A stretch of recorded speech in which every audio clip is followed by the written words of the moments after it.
La Iglesia y la cultura contemporáneas muchas veces tratan de ocultar una realidad que es evidente en las Escrituras, que Dios traerá calamidad sobre una nación y sobre un pueblo que lo abandona. El Dios de Israel es un Dios que promete tanto bendiciones como maldiciones, tanto prosperidad como calamidad. Y los juicios de Dios sobre los rebeldes son calamitosos. Gracias por acompañarnos en una entrega más de Renovando tu Mente con el Dr. R.C. Sproul. Hoy presentamos la 13ª parte de esta edificante serie de 57 programas de enseñanza bíblica profunda que hemos titulado Del polvo a la gloria. El libro de Jueces es un libro emocionante y lleno de acción. Relata las historias de heroicos hombres y mujeres de Dios que liberaron a los israelitas de sus enemigos. En el programa de hoy hablaremos sobre el período y los temas del libro de Jueces. Regresemos al aula de clases con el Dr. R.C. Sproul en la voz de Pepe Mendoza. Recuerdo que cuando era estudiante universitario durante el verano, trabajaba como consejero en un campamento de niños judíos. Y era muy celoso al comunicar las escrituras a mis campistas, pero estaba también limitado por los encargados del campamento en cuanto a lo que podía decir. Así que adopté la costumbre antes de dormir de leer historias a mis pequeños campistas cada noche, y su libro de historia favorito era el libro de Jueces. Ellos se ponían al borde de sus camas mientras leíamos acerca de las aventuras que se registran en ese libro. Realmente es una secuencia de la historia judía emocionante, de ritmo acelerado, que fluye con rapidez. El libro de Jueces, tan corto como es, cubre más o menos un periodo de 350 años, desde la muerte de Josué hasta el final del periodo de los jueces, el cual culmina con la vida de Samuel, cuya vida, por cierto, está registrada en 1 Samuel y no en el libro de los jueces. Pero cuando pienso en la condensación de la historia judía en ese pequeño libro de cerca de 350 años, me remonto a la mitad del siglo XVII en Norteamérica. Piensen en toda la historia que ha ocurrido en Estados Unidos desde un periodo de 125 años antes de la guerra de la independencia hasta la época actual. Si lo miramos de esa manera, vamos a tener cierta luz de la gran extensión de tiempo que se encuentra en el libro de Jueces. El libro se llama el libro de los jueces porque describe el periodo transicional en la historia judía, desde el tiempo de deambular por el desierto hasta el momento del establecimiento de la monarquía. Y a este periodo se le llama anfictionía. Ahora, la palabra anfictionía, imagino que jamás la hemos escuchado en español, ya que tiene su origen en la antigua Grecia. Esta palabra describía en Grecia su situación, que en vez de tener un rey sobre toda la nación, tenías un grupo federado flexible de pueblos o ciudades que estaban algo conectadas por un centro religioso, y en el periodo griego temprano ese centro religioso fue el oráculo de Delfi, del que hemos oído hablar en la historia. Y así ese periodo de la civilización griega se le llamó la anfictionía, y este término han usado los académicos para volver a describir ese tiempo transitorio interino en la historia judía. Y la anfictionía es simplemente una palabra que describe una forma de gobierno donde no hay un solo centro de poder, sino que el gobierno existe sobre la base de una federación flexible de tribus y líderes tribales. Así que para este periodo de más o menos 3 siglos y medio, no había rey en Israel y no había un solo líder, tal como había sido el caso bajo el liderazgo de Moisés y más tarde bajo el liderazgo y la dirección de Josué, sino más bien el liderazgo de la nación estaba comprometido con individuos únicos que eran, en el total sentido de la palabra, líderes carismáticos. Ahora, usamos este término carismático de forma un tanto vaga en nuestra cultura actual y proviene de la palabra griega que significa don de gracia y se refiere en la jerga contemporánea a aquellos que creen en ser ungidos por el poder y la influencia del Espíritu Santo. Pues bien, en el periodo del Antiguo Testamento vemos la carismata o los dones carismáticos que eran dados a individuos específicos para tareas específicas. Recordamos que los primeros carismáticos, por así decirlo, en el Antiguo Testamento fueron los responsables del diseño y de la construcción de los muebles para el tabernáculo, para lo cual Bezaleel y Aholiab fueron ungidos por Dios, Espíritu Santo, y capacitados por Dios para esta tarea. Sabemos que el Espíritu del Señor vino sobre Moisés y le permitió realizar las proezas que él realizó. Recordamos en Números 11, donde después de que Moisés fue reprendido por su suegro por asumir toda la responsabilidad de todos los detalles de la organización, administración, gobierno y ser el líder espiritual de la nación, su suegro Jetro le dijo: las cosas que estás haciendo no están bien, y Dios ordenó a Moisés a que reúna 70 hombres a quienes él conociera como ancianos sobre el pueblo, y Dios dijo que tomaría el espíritu que estaba en Moisés y lo pondría sobre los 70 ancianos. Y cuando Dios hizo eso, tal como está registrado en el Números 11, empezaron a profetizar, indicando que habían sido objeto de esta influencia directa e inmediata del Espíritu Santo. Además, en el Antiguo Testamento, los profetas eran ungidos por el Espíritu Santo de una forma carismática y les daban poder para ser portavoces de Dios. La unción de los reyes más adelante, cuando fueron ungidos con aceite, esta ceremonia de la unción simbolizaba la venida del Espíritu Santo sobre el rey para dotarlo para la misión particular a la que Dios le había asignado. Entonces, lo que tenemos ahora durante este periodo de federación tribal en el libro de Jueces es el registro de individuos excepcionales que en tiempos de crisis son levantados por Dios y facultados por el Espíritu Santo para realizar las grandes hazañas y tareas que llevaron a cabo. Pensamos, por ejemplo, que quizás el más famoso de los jueces en términos de ser carismáticamente dotado por Dios para grandes hazañas fue Sansón. Pensamos en Sansón y su pelo y la historia con Dalila y todo eso, y su fuerza hercúlea con la que derribó el templo filisteo y mató a todas estas personas con la quijada de un asno, y estas hazañas que no tenían paralelo en la historia judía, pero lo hizo bajo el poder del Espíritu Santo. Ahora bien, hay un patrón que se nos presenta en el libro de los Jueces que creo que es muy importante que lo comprendamos, y porque es muy ilustrativo e instructivo, no solo de este periodo de la historia judía, sino de toda la historia del Antiguo Testamento e incluso podríamos decir de toda la historia de la redención. Y ese patrón se observa en un estribillo que aparece una y otra vez en el libro de Jueces, y empieza así: entonces los israelitas hicieron lo malo ante los ojos del Señor.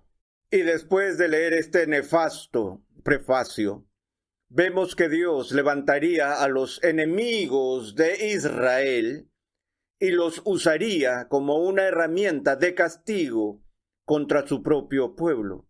Dios levantaría a los madianitas, o a los filisteos, o a las amalecitas, y quien sea. Y estas naciones, estos pueblos paganos, vendrían y oprimirían a los judíos. Y cuando el pueblo estuviera bajo presión, clamarían a Dios por socorro y liberación, y ellos se arrepentirían de sus pecados. Y era solo después de que se arrepentían que Dios levantaba a uno de los jueces como Otoniel o Ahod, el juez zurdo que mató al rey Eglón y que tomó su espada y se la hundió en su gran barriga hasta que la gordura cubrió la empuñadura de la espada. Pensamos en las proezas de Débora y de Barak y de Gedeón, a quien veremos en un momento, y de Sansón y de Jefté y de otros, después terminando con Elí y finalmente Samuel. Pues bien, estos individuos, bajo el poder del Espíritu Santo, vencían a los enemigos del pueblo judío y traían liberación. De hecho, a veces los jueces eran llamados por el nombre Mosheam, que significa libertadores. Pienso en Moshe Dayan, quien fue el general heroico de la Guerra de los 6 Días en 1967, que tenía el nombre que a menudo era usado por estos pueblos en el Antiguo Testamento, a quienes Dios usó como libertadores o salvadores de la nación. William Hendrickson usa un poco la aliteración para describir este ciclo repetitivo en el libro de los jueces y usa esta aliteración con 4 palabras con el sonido de la R. La primera es para recaída. La segunda es para retribución, la tercera para arrepentimiento y la cuarta es para rescate. Este es el patrón cíclico que leemos una y otra vez en el libro de los jueces. En primer lugar, el pueblo comete apostasía. Y en su apostasía, la palabra apostasía significa que se alejan de su fidelidad a Dios y empiezan a adorar a los dioses de las naciones extranjeras y a entregarse a la idolatría. Y eso es lo que quiere decir cuando dice: e Israel hizo lo malo ante los ojos del Señor. Y lo que sigue a cada recaída, según está registrado en el libro de Jueces, es la justicia retributiva de Dios, por medio de la cual viene el derramamiento del juicio y la ira de Dios contra su propio pueblo. Y bajo el peso de la justicia retributiva de Dios, el pueblo es llevado a un estado de arrepentimiento en el que lamentan su situación y esperan su rescate cuando Dios es movido a redimirlos a través de la intervención de los jueces. Veamos uno de esos ejemplos. Lo encontramos en el 2º capítulo del libro de Jueces, empezando en el verso 11. Entonces los israelitas hicieron lo malo ante los ojos del Señor y sirvieron a los Baales. Ellos abandonaron al Señor, el Dios de sus padres, que los había sacado de la tierra de Egipto, y siguieron a otros dioses de entre los dioses de los pueblos que estaban a su alrededor, y se postraron ante ellos, y provocaron la ira del Señor. Dejaron al Señor y sirvieron a Baal y a Astarot. Permítanme una pausa en este punto. Esta es una recapitulación sombría en la historia de este pueblo. ¿Recuerdas al final del libro de Josué, cuando Josué reunió al pueblo para renovar el pacto y les dijo: pero yo y mi casa serviremos al Señor? Y llamó al pueblo de Israel a renovar su promesa de obediencia al pacto que tenían con Dios. Y el pueblo se comprometió a 2 cosas, una positiva y otra negativa. Prometieron obedecer a Dios, esa es la positiva, y prometieron que no lo abandonarían. Pero no pasó mucho tiempo antes que la nación empezara a olvidar al Señor. Y esto es importante, porque si recuerdas la promesa que Dios hace una y otra vez a los patriarcas, cuando Dios promete su compromiso para con su pueblo, Él dice: nunca te dejaré y nunca te abandonaré. Eso inmediatamente nos señala a la cruz, donde Cristo grita en la agonía de su pasión: Dios mío, ¿por qué me has abandonado?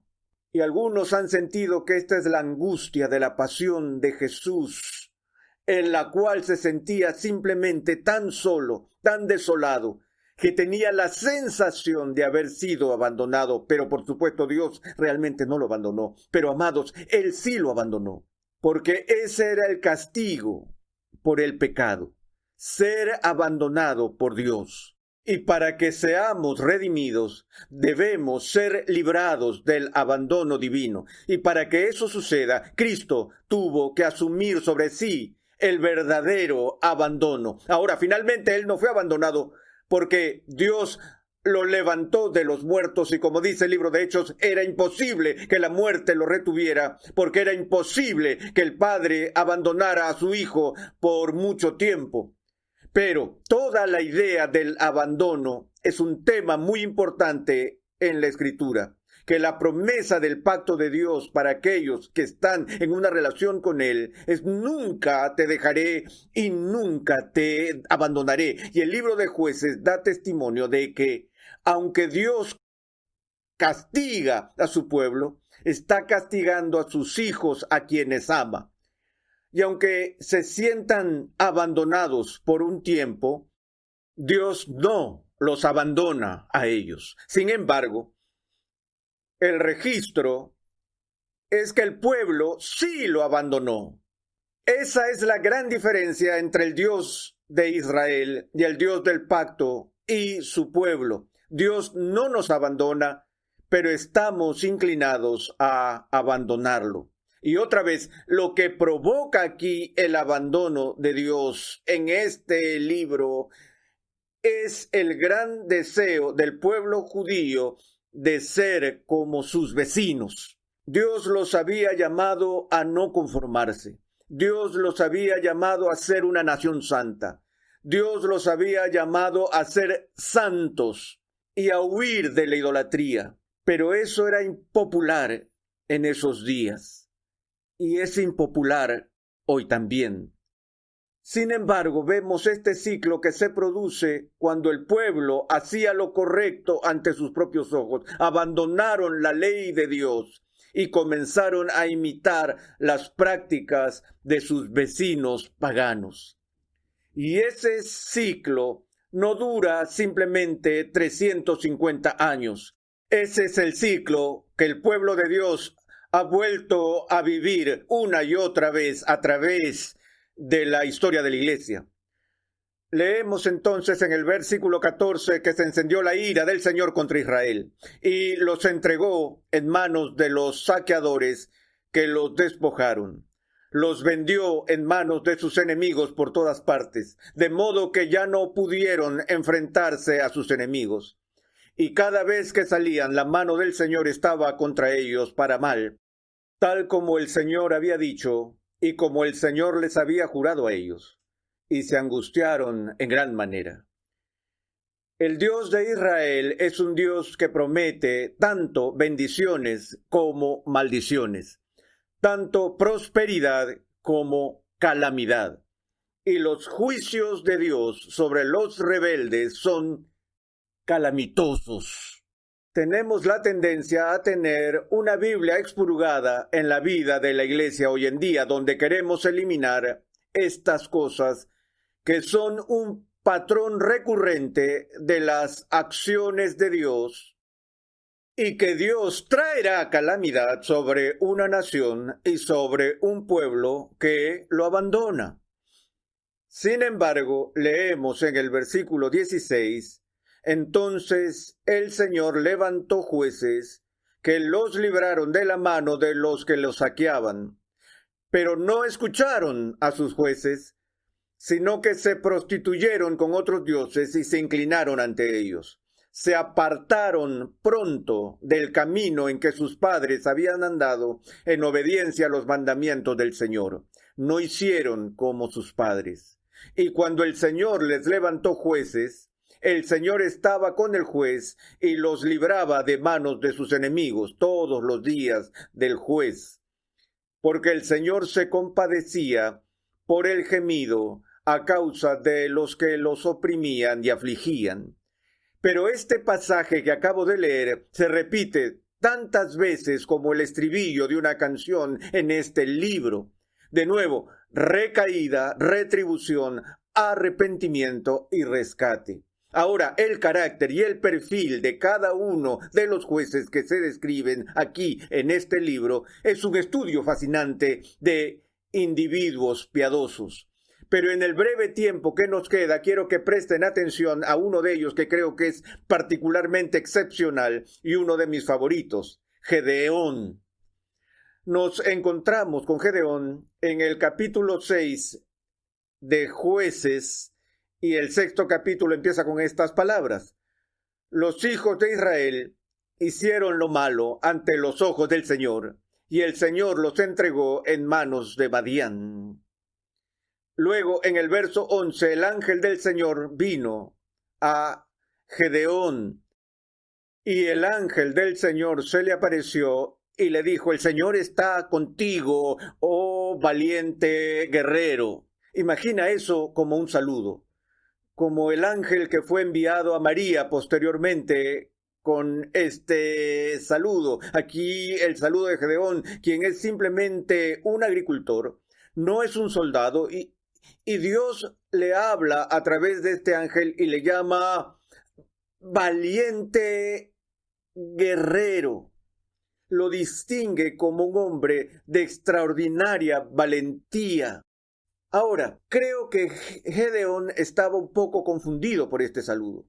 Sospecho que miró a su alrededor para ver a quién hablaba el ángel, y él respondió, Señor mío, si el Señor está con nosotros, ¿por qué nos ha ocurrido todo esto? ¿Cuántas veces los cristianos hacen esta pregunta? ¿Y dónde están todas sus maravillas que nuestros padres nos han contado diciendo, no nos hizo el Señor subir de Egipto, pero ahora el Señor nos ha abandonado y nos ha entregado en manos de los madianitas? Y el Señor lo miró y dijo, ve con esta fuerza y libra a Israel de la mano de los madianitas. ¿No te he enviado yo? Él dijo, Señor, ¿cómo libraré a Israel? He aquí que mi familia es la más pobre en Manasés y yo soy el menor de mis hombres. Y aún así Dios solo le dijo que fuera en su fuerza y que lo usaría a él y a su valor para librarlos. ¿Cómo lo puedo hacer? Soy el más débil de mi familia. Y es como si Dios estuviera diciendo a Gedeón, precisamente. Gedeón está tan aterrado por este encargo que no puede creer que Dios le está hablando a él. Por eso leemos la historia del vellón de lana y la confirmación milagrosa de Dios de su llamado a él. Y así Gedeón es obediente y reúne un ejército para enfrentarse a los madianitas. Y tiene 32,000 soldados a su cargo. Y Dios se acerca a él y le dice, tienes demasiados. Y él dijo, mira quién tiene miedo entre ellos y envíalos a casa. Y Gedeón dijo, cualquier persona que tenga miedo de este conflicto se puede ir a su casa. 22,000 se fueron a casa, 22,000 abandonaron, pasaron la colina, dejándolo a él con un ejército de 10,000, un núcleo de élite de soldados que se enfrentarán a toda la nación de los madianitas. Y entonces Gedeón dijo, está bien, estoy listo. Dios mira a su ejército y dijo, es demasiado, Gedeón. Porque si pongo la victoria en tus manos con este tamaño de ejército, vas a pensar que lo hiciste con tu propia fuerza. Y luego esa historia extraordinaria de cómo Gedeón reduce su ejército a solo 300 hombres. Y luego con 300 hombres Gedeón logra derrotar a todo el ejército madianita durante la batalla nocturna. Y esa historia de la redención de Dios ilustra nuevamente el punto que leemos una y otra vez en el Antiguo Testamento. La salvación es del Señor.